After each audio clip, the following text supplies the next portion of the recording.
Hello mga ka-DIY, welcome ulit sa ating YouTube channel, Handilina Vlog. Isang Asus ZenBook 14 HDMI yung kanyang display. Meron tayo dito ang AMD Ryzen at Nvidia. So ang problema nito ay ang kanyang pag-display. Merong problema, bigla na raw itong hindi nag-display sa TV. So na-test din natin na wala siyang display, although okay naman yung kanyang HDMI cable, pero kahit pa man ating uulitin yung pag connect and then sinusubukan na i-display, ayaw pa rin siya mag-display. So na-update na daw yung updated na ang display driver, pero ayaw pa rin display. Kung susubukan natin i-press ang key combination para makapag-display, merong display message na lalabas. So susubukan natin i-press ang window key at saka P at ito yung mag-display. Okay, so ayan yung error. So yan ang susubukan natin i-fix sa video nito.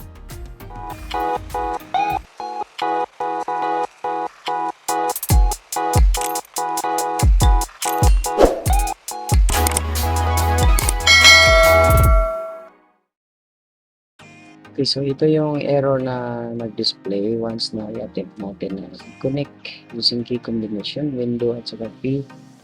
So ayaw siyang mag-display sa HDMI display or using HDMI cable sa TV. So meron talagang problema na nangyari sa laptop nito. Mga ilang araw pa lang or isang araw lang nakalipas bago i-update, yan na ang resulta, ayaw na mag-display. So this could be a software issue or a device driver issue, at mas madali na nating matutukan dahil we know na problema ay ang display driver. So kikita natin kanina na once we press the window at saka P, merong error, at press natin ang more display para ma-check natin at masubukan na i-troubleshoot. Then susubukan natin, makikita natin dito yung kanyang resolution settings ng display. We have multiple display. So when we click this, merong mga options. We have detect other display. Susubukan natin to. So we didn't find any display. So kahit pa man na-check natin dito, meron tayong nakitang message detect other display. We didn't find another display.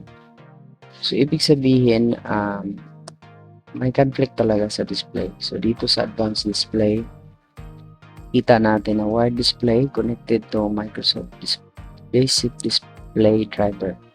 So napansin natin na basic display driver, ibig sabihin hindi gumagana yung mga device driver or display drivers yung sa Nvidia at saka sa Ryzen or Radeon. So, paano natin i-fix ang ganitong mga issues sakaling meron kayong na-experience ng ganito?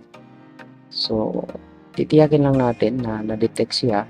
So, nakita natin, wired display. Naka-wired display siya. Ibig sabihin na detected na merong nakasaksak sa laptop. Pero ang problema, hindi maayos na ma-display ng display driver. So, pwede natin itong i-close at saka susubukan natin another solution. Close muna natin yan. Punta tayo dito sa start.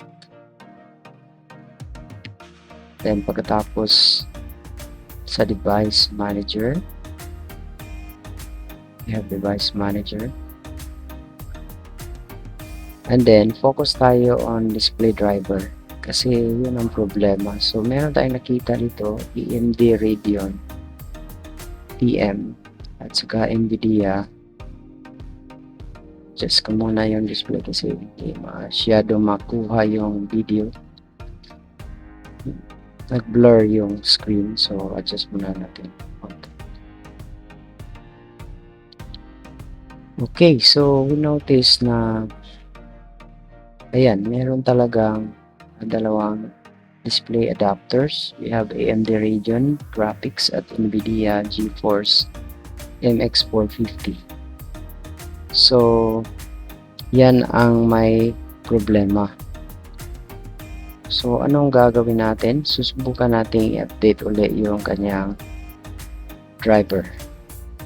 So, search automatically for drivers. Konektado na tayo sa internet. Pero the best drivers, although nakakonect na tayo sa internet at nag-expect tayo na merong update, yan, konektado naman. So, hindi na niya ma-update kasi updated na raw yung ating driver. So, ano pa kaya ang pwede nating magawa nito? Meron tayo ditong Windows Update. Susubukan muna nating i-restart yung ating laptop. So, baka sa update lang ng Windows. So, restart muna. And then, hintayin natin. Let's just wait. So, meron talagang ganitong mga case na posible ma-experience natin sa kahit anumang model ng laptop. At kung titingnan natin ay tama naman yung kanyang mga settings at okay naman yung kanyang mga cable, HDMI cable na ginamit. So, after ma-restart, ito yung lumabas.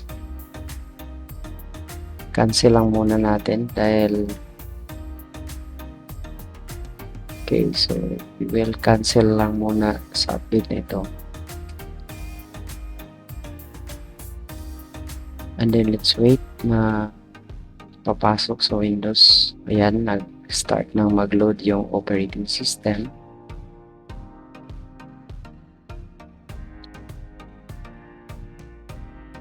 So we're hoping na ma-fix natin ito kasi ginagamit kasi ito sa klase.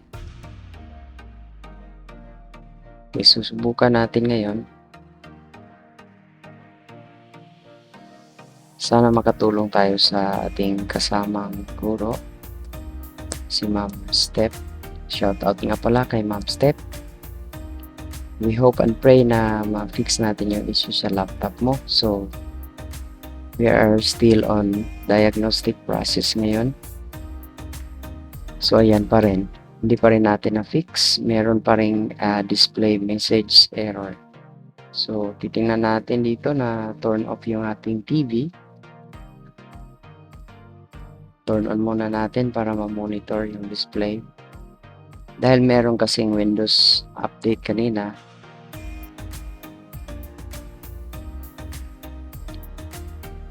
Okay. So, ayan.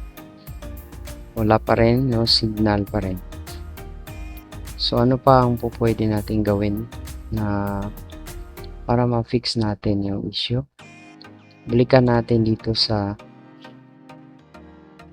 device manager. We will focus on this device manager and sa display driver. Teka muna, meron tayong napansin yung kanyang icon dito parang kakaiba sa ibang mga icon. We notice. So, i-right click muna natin. Susubukan natin. Hindi natin napansin kanina.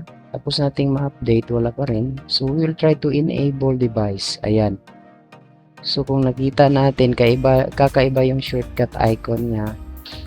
Na-disable pala. Ayan. So, naging normal na yung kanyang icon ng NVIDIA GeForce. Tingnan natin yung wala pa rin.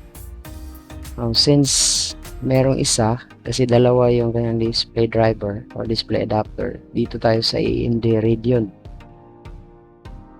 So meron kasi ditong AMD at saka NVIDIA for the display control. So right click natin and still enable device. Okay, try nating i-fix na ganito, baka ma-fix natin. Ayan, parang nag-flicker yung screen at normal na uli yung icon.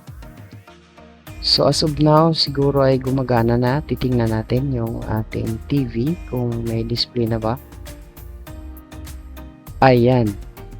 So nag-display na. Salamat at na-fix natin sa ating ginawa na step. At na-display na at na-fix na natin ang issue sa laptop na hindi mag-display using HDMI. So success yung ating ginagawa na fix sa laptop na ito. Gustuhan mo ba ang video ito? I-click ang subscribe button, i-like and share din sa iba.